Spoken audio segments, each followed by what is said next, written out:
تقرير عن بنى القناه.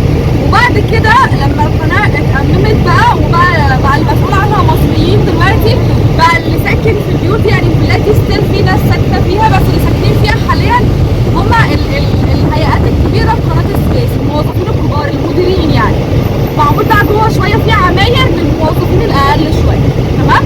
هناخد دلوقتي جوله في المنطقه دي كلها. هو مش شارع واحد، ده منطقه كامله.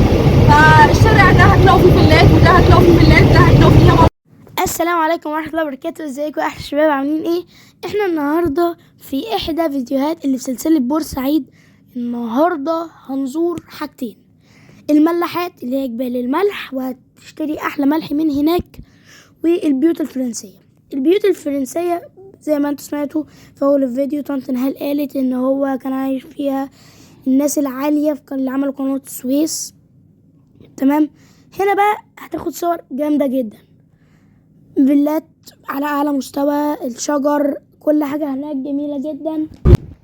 وكمان حاجة ان هي شبه البيوت الفرنسية اللي هناك في باريس وفرنسا جدا يعني.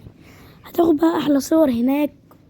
اتمشينا في الشوارع دي، وهناك في انواع ورد، مش عارفة انا صورتها ولا لا، بس فريدة من نوعها. وهنا بقى ايه، مش عندنا في القاهرة بيبقى مكتوب كده على الباب فيلة الأستاذ المهندس كده. هنا بقى فيلة الهانم البي، كلام قديم قوي يعني، هانم وبي اسمها أستاذة أستاذ عندنا في القاهرة دلوقتي، بس الكلام ده قديم. فالبي والهانم، فده عجبني قوي التفاصيل دي بالذات. وطبعا ده بقى الورد الفريد من نوعه. تمام. اكلمكم بس عن الملاحات سريعا. جبال الملح هتاخد فيها احلى صور، وهتشتري من هناك اجود انواع الملح. فبنصحكم ان انتوا تروحوا جبال الملح والبيوت الفرنسية، هتستمتعوا جدا. ورجعنا بقى بالمعدية. فبس فدي كانت نهاية الفيديو. لو عجبكم الفيديو مش اللايك والاشتراك واحنا كومنت. باي. استنوا في حلقة جديدة.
مفيش حاجة ناقصة، ده ربنا حارسها من عيد وانسي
صدى